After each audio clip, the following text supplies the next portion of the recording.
4주 전에 저는 빌립보서 1장 1절의 말씀을 가지고 성도라는 제목으로 하나님의 말씀을 전했습니다. 4주 전, 약 한 달 전이기 때문에 이 내용을 많이 기억 못 하실 수 있어요.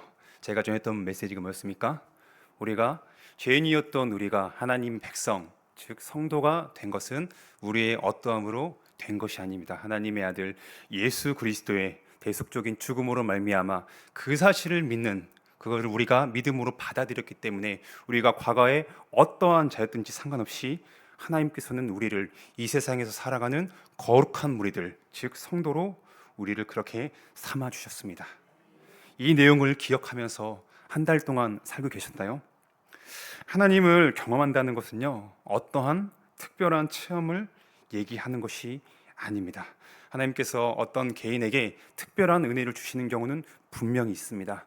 성경에서 우리가 알다시피 죽은 자가 살아난 그런 놀라운 은혜를 경험한 사람들이 있고, 나병에 걸렸었는데 예수님의 특별한 은혜로 말미암아 그렇게 고침을 받은 사람이 있었습니다.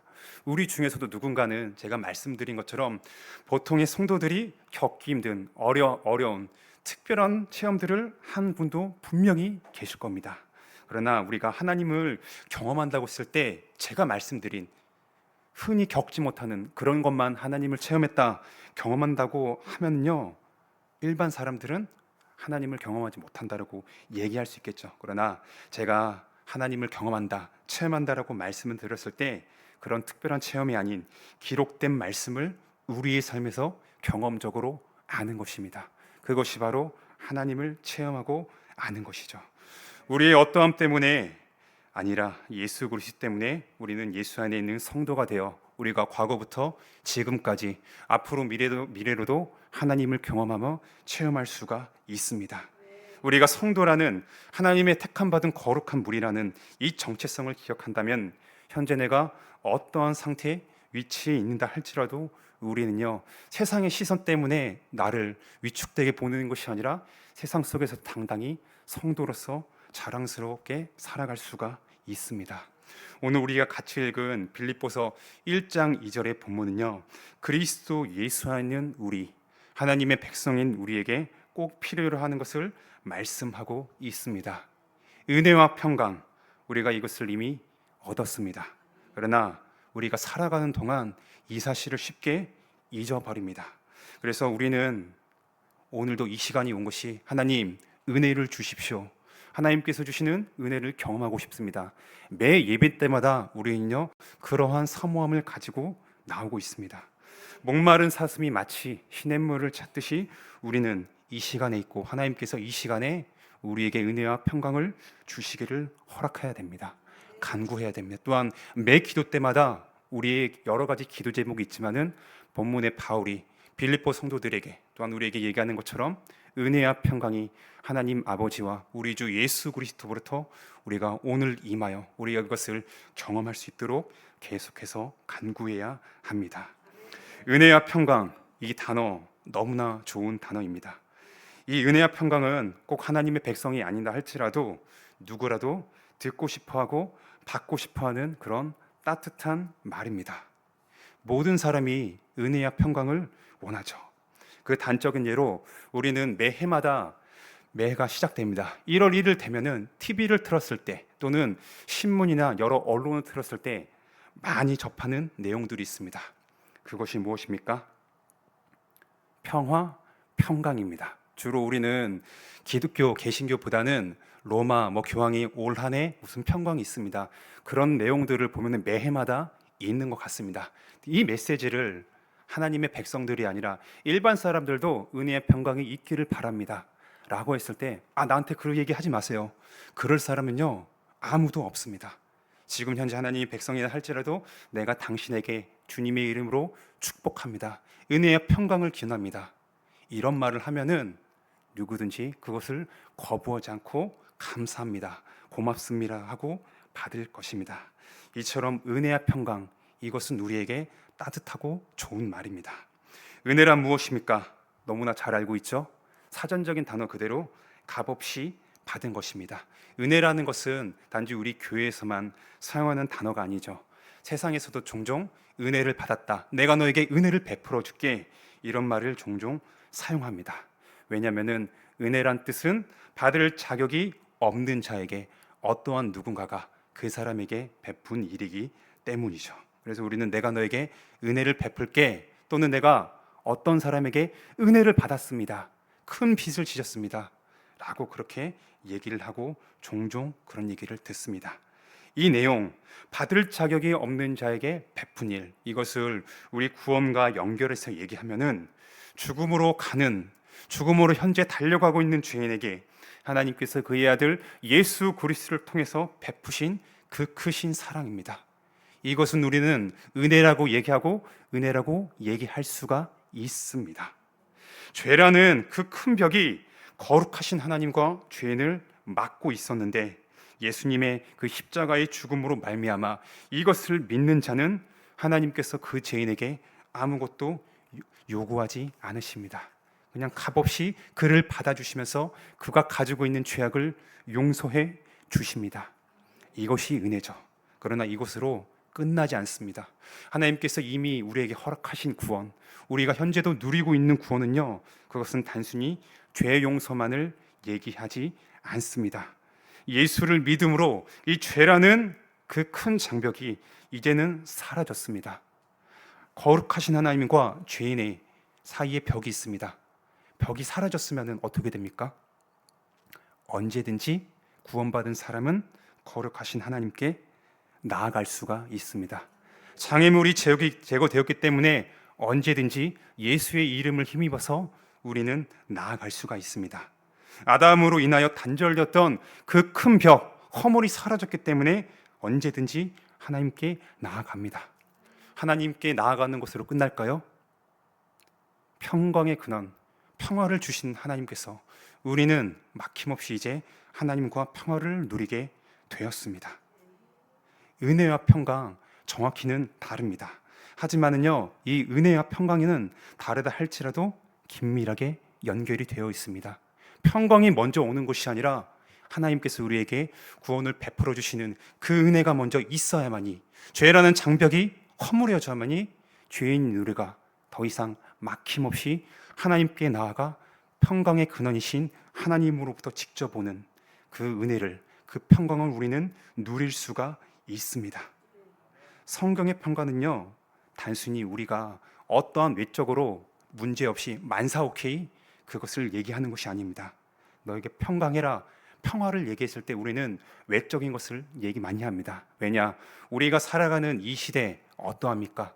단순히 21세기 이 시대가 아니다 할지라도 이 땅이 존재하는 이 모든 시간, 많은 시간 동안에 전쟁은 끊임이 없었습니다. 그렇기 때문에 우리에게 평화를 주십시오, 평강을 원한다 하면은 먼저는 나에게 외적인 어려움이 없는 그것으로 많이 생각을 합니다. 틀린 말은 아닙니다. 그러나 오늘 본문에서 얘기하는 평강은 단순히 어떤 외적으로 나아지는 환경만을 얘기하는 것이 아닙니다. 세상에서는 그렇게 외적인 것에만 초점을 맞추지만은 오늘 본문에서 얘기하는 평강은 외적인 것을 넘어서서 영이신 하나님, 영적인 성경, 영적인 성격을 가지고 있습니다. 평강은 거룩하신 하나님으로부터 오는, 하나님으로 인하여 만족하는 것을 느끼는 것입니다. 환경은 그대로입니다. 어려움은 지속될 수 있어요. 그러나 그럼에도 불구하고 환경을 두 발을 딛고 서서 나를 구원하신 하나님, 나의 아버지가 되시는 하나님으로 말미암아 환경을 넘어 하늘에 계신 하나님으로 인하여 그 환경을 이겨낼 수가 있는 것입니다. 대표적으로 우리는 그 성경을 잘 알고 있죠. 하박국 3장, 복음 성가에도 있습니다. 무화과 나뭇잎이 마르고 포도나무에 열매가 없을지라도, 하박국은 어떻게 한다고 찬양하고 있습니까? 나는 여호와로 인하여 말미암아 즐거워한다. 단순히 이것은 그가 추상적으로 공상적인 내용이 아닙니다. 그가 그렇게 어려운 환경을 만난다 할지라도 나의 하나님, 나를 구원하시며 영원토록 함께 하시는 하나님이 계시기 때문에 서로 내가 마실 물이 없고 배고픔이 지속된다 할지라도 나는 하나님으로 인하여 만족합니다. 그런 얘기를 한 것입니다. 오늘 본문의 평강은 그런 의미로 이해를 해야 됩니다. 하나님께서 주시는 은혜와 평강, 어떠합니까? 누리고 계십니까? 우리는요, 하나님께서 이미 우리에게 은혜와 평강을 주셨습니다. 이에 대한 반응으로 성도인 우리는 하나님께 감사를 드리며 기뻐합니다. 이런 모습이 있다면요, 우리는 하나님으로부터 오는 은혜와 평강을 이미 받고 누리고 있는 것입니다. 세상 사람들은 이 은혜와 평강을 어디서 찾을까요? 사람들은 언제 자신에게 나는 은혜를 받았다, 나에게는 평강이 충만해, 이렇게 있다고 얘기를 합니까? 주로 외적인 것이나 내부적으로 문제가 없을 때 나는 만사 오케이야, 나 지금 너무나 화평하고 평강하다, 나 은혜가 충만해, 그렇게 얘기를 하는 것 같습니다. 외부적으로 좋은 직장을 다닙니다. 그리고 원하던 미래가 있습니다. 그것을 열심히 노력을 했는데 이루었어요. 일반 하나님의 백성이 아니다 할지라도 일반 사람들도 노력을 하면 어느 정도 성취하고 이룰 수 있는 것들이 있습니다. 하나님께서 모든 사람들에게 베풀어 주신 일반적인 은혜 중에 하나인 거죠. 세상 사람들은 그렇게 외부적인 어떤 것, 남들이 부러워할 만한 것을 가지고 있거나 이렇다고 하면은 그것으로 만족하고 나는 평화하다, 평강하다 합니다. 그리고 내부적으로도 마음이 불편함이 없이 만사 오케이인 것처럼 느껴집니다. 어려움이 없어요. 나에게 스트레스를 주는 것이 없습니다. 그러면은 사람들은 나는 평강해요, 나 너무나 평화롭습니다, 그렇게 얘기를 하는 것 같아요. 사람들은, 하나님의 백성이 아닌 사람들은 주로 이렇게 제가 말씀드린 것처럼 나에게 어떠한 잘된 일, 내가 원하는 일을 이뤘을 때나 나에게 스트레스 받지 않는 이런 것만, 이런 육적인 것에만 많이 관심을 보고 초점을 맞추는 것 같습니다. 그렇기 때문에 내 마음에 평강이 없다, 나를 힘들게 한다, 외부적으로 나 회사에서 지금 너무 스트레스 많이 받고 있어요, 나 평안하지 못해요, 가정에만 가면은 너무나 힘들어요. 그렇다 보니 사람들은 이것을 어떻게 해결하려고 합니까? 요즘에 이제 보면은 나의 이런 어떤 내적인 것을 잘 다스리기 위해서, 정신 수양을 하기 위해서 요가나 템플스테이를 많이 하는 것 같습니다. 적어도 한두 번쯤은 주변에서 뭐 요가를 한다거나 템플스테이, 뭐 휴가 때 어디 뭐 가가지고 나 정신 수양을 하고 올게, 이런 것들을 언론을 통해서나 네이버 뭐 검색해서 보시면은 많이 나올 겁니다. 이렇게 세상 사람들은, 하나님의 백성이 아닌 사람들은 이렇게 하나님이 아닌 세상의 것, 사람들이 만든 그 무엇으로부터, 아니면은 내가 나 혼자 스스로 정신적인 무엇을 함으로써 위로와 평화를 찾으려고 합니다. 육신을 가진 사람들은 환경 속에서 살아가기에 영향을 받게 되죠. 그리고 실제로 환경이 개선되면은 은혜의 평강을 경험하기도 합니다. 그러나 문제는요, 시간이 지났을 때입니다. 시간이 지났을 때 내가 누렸던 감격, 내가 진짜 평화다, 은혜를 받았다라고 하는 이 감격은 어떻게 될까요? 지속이 될까요? 아마도 얼마 시간이 지나지 않아서 그것들은 사라지게 됩니다. 왜냐하면 하나님이 아닌 다른 것들로부터 은혜와 평강을 구했기 때문이죠. 하나님이 아니라 사람이 만든 인위적인 것, 내가 어떻게 함으로 은혜의 평강을 만들어야겠다, 하나님이 아닌 다른 것들로부터 찾았기 때문에 그것들의 감각, 그것은 일시적이지 않습니다. 그래서 오늘 본문은 은혜와 평강은 하나님으로부터 온다라고 그렇게 얘기를 하고 있습니다. 오직 한 분이신 한 하나님으로부터만 구원받은 우리가, 성도가 누릴 수 있는 은혜와 평강이 옵니다. 그래서 민수기 5장에서는요 이렇게 얘기를 하고 있어요. 민수기 5장 24절 26절에서는 흔히 대제사장의 축복 기도라는 그런 내용들이 있습니다. 우리가 주일 보통 예배 시간에 예배 마무리는 축도로 마무리하죠. 보통 고린도후서 13장 13절에 있는 내용, 주 예수 그리스도의 은혜와 하나님의 사랑과 성령의 교통하심이, 이 문구를 집어넣어서 보통은 그렇게 축도를 합니다. 틀린 것이 아닙니다. 맞습니다. 그러나 우리 예장 합동 여기에서는요 고린도후서 이 13장의 내용뿐만 아니라 민수기에 있는 5장 24절부터 26절 흔히 얘기하는 제사장의 축복, 이 내용도 축도 때 할 수가 있습니다. 제가 봉독하겠습니다. 여호와는 내게 복 주시고 너를 지키시기를 원하며 여호와는 그의 얼굴을 내게 비추사 은혜 베푸시기를 원하며 여호와는 그 얼굴을 내게로 향하여 드사 평강 주시기를 원하노라 할지니라 하라. 이렇게 성경은요, 은혜와 평강은 하나님으로부터 옴을 얘기하고 있습니다. 단순히 신약 성경만 그것을 증거하는 것이 아니라 제가 읽어드린 내용에서도 하나님의 백성들, 특별히 부름받아 하나님의 말씀을 전하고 축복하는 사람들은 한 분 하나님의 이름으로 하나님의 백성들, 즉 성도들에게 축복을 기원하였습니다. 하지만 하나님은 혼자가 아니시죠. 본문 그대로 하나님 아버지와 그의 아들 예수 그리스도께서 계십니다. 우리가 같이 읽은 빌립보서 1장 2절의 내용은 성령 하나님의 언급은 없습니다. 하지만 우리가 믿고 고백하는 바와 같이 한 하나님은 세 분의 위격으로 계십니다. 그렇기 때문에 신약 성경은 삼위 하나님의 이름으로 축복을 하고 있습니다. 우리가 매 주일마다 듣는, 제가 말씀드린 것처럼 성부 하나님, 성자 하나님, 성령 하나님의 이름을 넣어서 담임 목사님께서는 그렇게 하나님의 백성들에게 축복을 기원하고 있습니다. 이것으로 끝나지 않죠. 우리가 세례를 받을 때 누구의 이름으로 받습니까? 삼위 하나님의 이름으로 받습니다. 이 삼위 하나님의 이름은 예수님께서 이 땅에 오시고 나서야 한 분 하나님이 성부와 성자 그리고 성령 하나님으로 계심이 그렇게 온전하게 드러났습니다. 축도 때 세례 받을 때뿐만 아니라 구원받은 우리 하나님의 백성들은 삼위 하나님의 이름으로 모든 신앙생활을 지금도 하고 있습니다. 우리가 지금 드리고 있는 이 예배 어떻게 드리고 있나요? 조금 제가 길게 설명하면은 성부 하나님께 우리는 나아갔습니다. 누굴 통해서 나와왔죠? 성자 하나님이신 예수 그리스도를 통해서 이 자리에 나왔습니다. 그리고 예배는 누구 안에서 드리고 있습니까? 성령 하나님 안에서.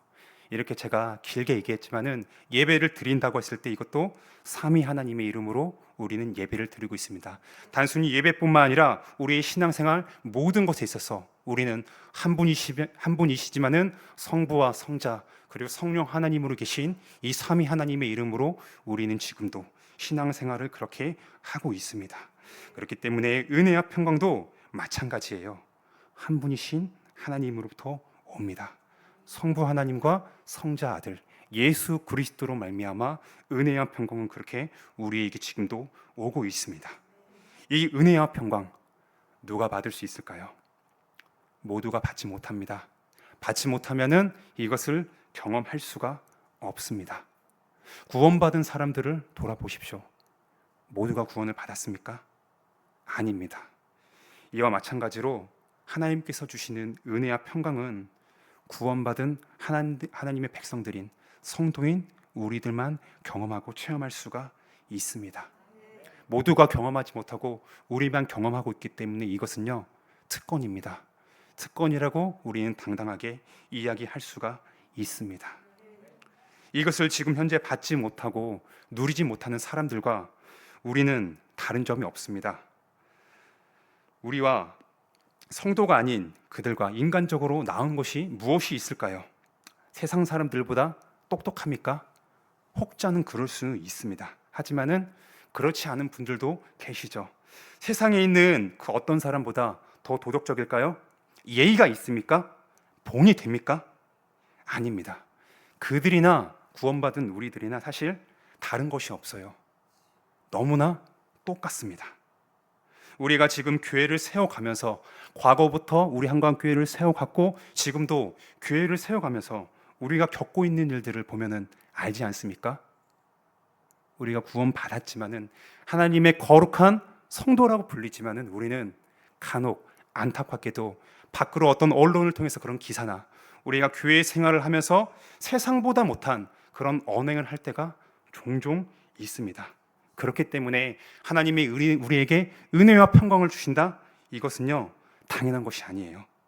하나님께서 우리에게 허락하여 주셨기 때문에 우리가 이미 받았고 구할 수 있고 누릴 수가 있는 것입니다. 특권이라고 얘기할 수가 있습니다. 우리는 이것을 당연하게 생각을 하면은 안 됩니다. 이 시간에 이 말씀을 들으면서 우리가 구하고 우리가 경험했고 구하는 것들이 당연한 것인가? 라는 것을 이 시간에 저와 여러분들이 다시 한번 그것을 상고했으면 좋겠습니다. 뿐만 아니라 이 은혜와 평강은요, 우리는 보통 한 개인인 나에게만 초점을 맞추는 경우가 많습니다. 이것을 어떻게 알 수 있을까요? 우리 성도님들께서 기도를 하실 때 어디에 더 초점을 맞추고 있는지 그것을 돌아보시면 됩니다. 기도를 할 때 개인적인, 내가 지금 간구하는 개인적인 내용이 많은지 아니면은 공동체적인 내용이 많은지 이것을 돌아보면은 은혜와 평강 또한 한 개인인 나에게만 너무나 많은 비중을 두는 것이 아닌가? 저는 이 말씀을 준비하면서 그런 마음을 저에게 주시는 것 같았습니다. 하나님께서 우리에게 주시는 은혜와 평강은요, 단지 구원받은 한 개인에만 속한 것이 아닙니다. 본문에서 하나님 아버지 앞에 붙은 수식어가 무엇입니까? 두 글자로. 우리의 하나님, 우리 아버지입니다. 개인입니까? 아니면은 공동체입니까? 공동체입니다. 1인칭 복수형이죠. 그리고 바울이 이 빌립보서를 기록할 때 무엇으로 기록합니까? 빌립보에 사는 한 아무개가 아니라 빌립보에 사는 너희에게, 1절에서는 성도라고 표현했지만은 2절에서는 너희라고 얘기를 하고 있습니다. 이게 한 개인입니까? 아닙니다. 여러 명에게 공동체적으로 바울은요 얘기를 하고 있습니다. 우리는 공동체적으로 바라보고 생각하기보다는 나 한 개인, 나에게만 초점을 맞추는 경향이 너무나 큽니다. 그렇다 보니 은혜와 평강을 구할 때도 하나님, 나에게 은혜의 평강을 주세요, 이렇게만 많이 구하는 것 같아요. 한 개인의 아버지가 아닌 우리의 아버지 하나님이십니다. 우리의 아버지께서 자녀들인 우리에게 말씀하십니다. 그래서 우리는 은혜와 평강을 구할 때, 삼위 하나님의 이름으로 은혜와 평강을 구할 때 우리는요 개인적인 것을 넘어서 공동체적으로 하나님, 우리 공동체에게, 우리 한강교회에게 하나님께서 주시는 은혜와 평강을 다시금 허락하여 주시옵소서. 우리는 그렇게 함께 간구하며 나아가야 됩니다. 하나님께서는 이미 우리에게 제가 은혜와 평강을 주셨다고 말씀드렸잖아요. 그런데 우리가 살아가는 동안 어떠합니까? 오늘 하루 살아가시면서, 지난 3일 살아가시면서 그 은혜와 평강을 충분히 누리면서 경험을 하셨습니까? 그렇지 못할 수도 있습니다. 왜냐하면 우리는 이 땅에 살아가는 동안 외적인, 내적인 어려움을 겪게 되기 때문입니다. 세상 모든 사람들이 겪는 그것을요, 우리는 구원을 받았다 할지라도 우리 또한 그들과 지금 이 지구상에 살고 있기 때문에, 이 대한민국의 한 시민이기 때문에 그들이 비를 맞는다? 그럼 우리 또한 비를 맞습니다. 나라에 어려움이 있다, 경제가 혼란하다, 우리 또한 그런 어려움을 만나게 되는 거예요. 우리가 성도이기 때문에 우리도 마찬가지입니다. 외적으로 직장과 가정 그리고 교회 안에 생활에서 어려움이 발생할 수 있습니다. 그럴 때 우리는요 평안하지가 못해요. 하나님께서 우리에게 이미 은혜를 주셨음에도 불구하고 그 은혜를 충분히 누리지 못합니다. 생각하지 못합니다. 당장의 나의 어려움 때문에 그것에 집중하는 우리입니다. 그러다 보니 내 마음은 어떨까요? 평안하지가 못하죠. 하나님께서 허락하신 그 평강이 나에게 들어오는 것 같지 않습니다. 스트레스와 고민들이 내 안에 현재 지금 나를 사로잡기 때문에 하나님의 평강을 생각하지 않습니다.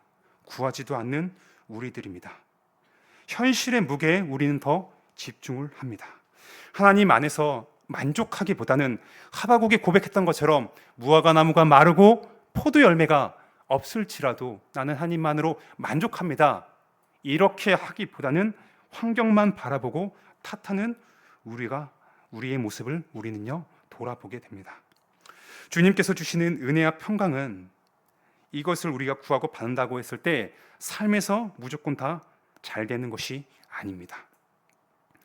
이렇게 이해한다면은 예수님을 믿음으로 말미암아 감사와 기쁨보다는 실망만 더 크게 될 것입니다.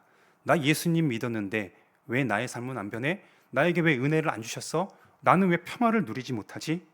그렇게 하나님께 투정 부리며 하나님을 원망하는 그런 모습이 나타나게 될 것입니다. 하나님께서 주신 것은, 우리에게 평강을 주신 것은 단절된 하나님과의 관계가 예수 그리스도 인하여 회복되었고 평강의 근원이신 하나님 안에서 그것을 누리는 것입니다. 영적인 성격을 가지고 있죠. 그렇기 때문에 현재 내가 겪고 있는 그런 어려움 상황, 나의 원대로 당장 변하지 않는다 할지라도 하나님께서 다시 우리에게 그 얼굴을 비추어 주심으로 말미암아 환경을 딛고 두 발로 일어서는 것입니다. 대표적인 예로 성경에서 요셉을 들 수가 있죠. 요셉, 우리가 너무나 잘 알죠. 요셉 들었을 때 무엇이 떠오르십니까? 애굽의 총리만 떠오르십니까? 물론 그것은 틀린 말은 아닙니다. 그가 하나님께서 하나님의 계획에 따라 애굽으로 내려갔고 하나님의 정하신 때에 애굽의 총리가 되었어요. 우리는 그 요셉이 총리가 되기 전에 그가 어떠한 어려움을 겪었는지 우리는 그것을 상고해야 됩니다. 그의 삶은 어떠했습니까? 결코 평안하지가 않았어요. 혈육으로부터 배신당했죠. 죽임을 당할 뻔했습니다. 가까스로 살아났는데 어떻게 됐죠? 애굽으로 팔려나가게 됐습니다. 그 팔린 요셉은 하나님이 그와 함께 계셨기 때문에 축복을 받았어요. 그의 주인이었던 보디발이 요셉이 하나님과 함께 계심을 눈치를 챌 정도로, 하나님의 백성이 아닌 자가 그 요셉을 보았을 때 하나님이 요셉이랑 함께 하시네, 그것을 알 정도로 가시적인 무언가 나타났습니다. 요셉이 하는 일마다 하나님은 그에게 육적인 그런 복을 허락하여 주셨어요. 이제 그 고생 많았던 요셉이 마음을 다 털고 이제는 뭔가 잘 되는 것 같아 보였는데 어떤 일이 일어납니까? 보디발의 아내였던 그로 인하여 요셉은 억울한 누명을 쓰게 되죠. 그렇다가 우리가 잘 알다시피 감옥에 들어가는데 이 감옥에서 꿈 해몽을 해주었습니다. 뭔가 그러면서 또 잘 되는 것 같았는데 뭔가 또 뒤엉켜 버리죠. 이게 다 큰 틀에서는 하나님의 인도하심 가운데 있었습니다. 우리가 창세기를 읽을 때 당장의 내 얘기가 아니기 때문에 그냥 쭉 지나갈 수 있습니다. 그러나 내가 요셉이었다면은, 이 요셉과 나를 동일시했다면은 우리는요 그 내용을 쉽게 내가 지나칠 수가 없습니다. 여기 있는 저나 우리 지금 예배를 드리고 있는 성도님들은 요셉이 아닙니다. 그러나 동일한 것은 하나님께서 구원하신, 하나님이 사랑하시는 성도죠. 내용은 다를지라도 우리가요 요셉이 겪었던 그 어려움, 하나님께서 우리에게 은혜와 평강을 주시기 때문에 우리에게 그 어려움이 자동적으로 우리를 피하는 것이 아닙니다. 우리가 그것을 지금 신앙생활 하면서 다 겪고 있습니다. 예수를 그리스도로 영접한 이후에 어려움이 없으셨습니까? 아닐 겁니다.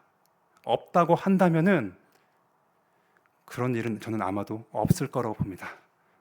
하지만은 그럼에도 하나님께서 우리에게 지금도 은혜와 평강을 주셨고, 우리가 방금도 찬양했잖아요. 우리 성도님들 좋아하는 찬양 중에 하나가 그 크신 하나님의 사랑, 은혜가 들어가는 그 찬양을 많이 좋아하십니다. 그것을 부르실 때 그냥 입술의 고백이 아니라 마음으로부터 부르십니다. 그것이 다 알고 느껴져요. 이것처럼 우리는 하나님의 백성으로 살아갈 때 어려움이 있다 할지라도 은혜와 평강을 우리는 알고 하나님으로부터 오는 것을 알기 때문에 어려운 환경을 딛고서서 우리는 오늘도 그렇게 살아가고 있는 것입니다. 또한 은혜와 평강을 누리지 못하는 이유가 두 번째인데 그것은 바로 죄 때문입니다. 하나님께서 우리에게 얼굴을 비추심으로 말미암아 하나님은 은혜의 평강을 우리에게 주시죠. 그러나 그것을 막는 장애물이 죄가 있습니다. 우리가 새벽기도 시간에 지금 이사야서를 살펴보고 있습니다. 곧 있으면 이사야 59장을 우리는 접하게 될 텐데 이사야 59장 2절에는 이 내용이 있습니다. 죄가 너희와 하나님 사이를 막고 있다. 이 내용이 있습니다. 구약의 성도들도 구원받은 하나님의 자녀였습니다. 그런데 이들에게 이사야 본문의 메시지가 전해진 것입니다. 우리가 예수님을 믿어 구원받았다고 해서 우리의 회개는 끝난 것이 아닙니다. 구원을 받았지만은 여전히 죄를 짓는 우리들입니다. 의인인 동시에 우리는 죄인입니다. 이 땅에서 그 누구도 하나님 앞에서 완전할 수가 없습니다. 여전히 몸과 마음으로 범죄합니다. 그 증인들이 있지 않습니까? 옆에 있나요? 앞뒤에 있나요? 나잖아요. 여전히 하나님께 마음과 행동으로 범죄하는 우리입니다. 그렇기 때문에 하나님의 자녀라 할지라도 하나님께 다시 나아가서 우리는요, 죄 용서를 구해야 합니다. 구원받기 위한 죄사함, 죄 용서가 아니라 죄로 인하여 막혔던, 하나님께서 얼굴을 우리를 향하고 있는데 죄가 가로막고 있기 때문에 나의 범죄로 인하여 막고 있는 그 죄를 없애기 위해서 구원받았을지라 할지라도 우리는 우리의 허물과 잘못을 하나님께 아뢰면서 용서를 구해야 됩니다. 하나님께 다시 나아가서 죄 용서를 해야 됩니다. 이렇게 우리가 하나님께 회개했을 때 하나님은 우리에게 응답하심으로 말미암아 은혜와 평강을 다시금 허락하여 주십니다. 그것을 현재 누릴 수 있도록, 맛볼 수 있도록 우리에게 허락하여 주십니다. 작년에 우리가 새벽 기도회를 사무엘상을 다뤘었습니다. 사무엘상 7장에서 이런 내용이 있어요. 사사시대가 끝나고 하나님께서는 택하신 사무엘을 통해서 이제 블레셋을 구원하십니다. 사울이 세워지기 전에 하나님은 사무엘을 통해서 일하셨죠.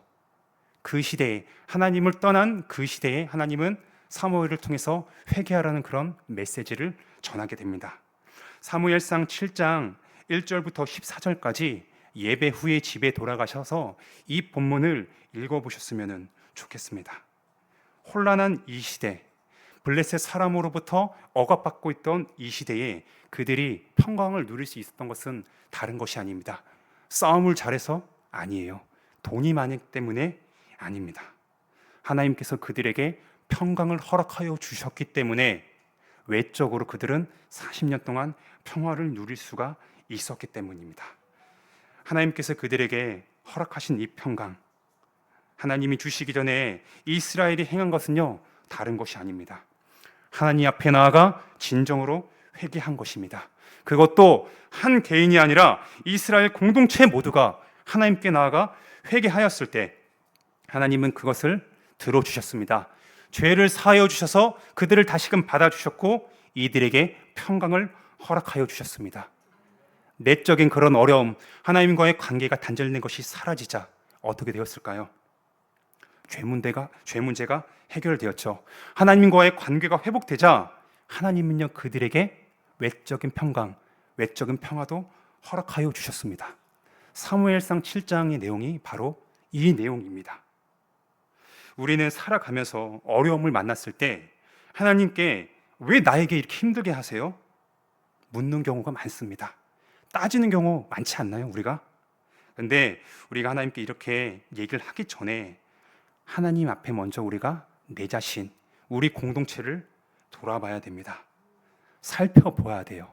내가 어떠한 외적인 것, 평화를 누리기 전에 하나님과의 관계, 나 개인뿐만 아니라 우리 교회 공동체가 지금 하나님과의 관계가 어떠한지를 우리는 말씀 앞에 비추어 보아 그것을 정직하게 돌아보아야 됩니다. 하나님과의 관계가 다시금 회복이 되어야 합니다. 그리할 때 사도 바울이 빌립보 성도들뿐만 아니라 오늘 우리에게 빌립보서를 통해서 얘기하는 것처럼 하나님 아버지, 우리 아버지와 주 예수 그리스도 주님께서 주시는 은혜와 평강을 우리는 오늘 이 시간에 다시 한번 그것을 누리며 맛볼 수가 있는 것입니다. 은혜와 평강은 한 개인에게 임하는 것이 아닙니다.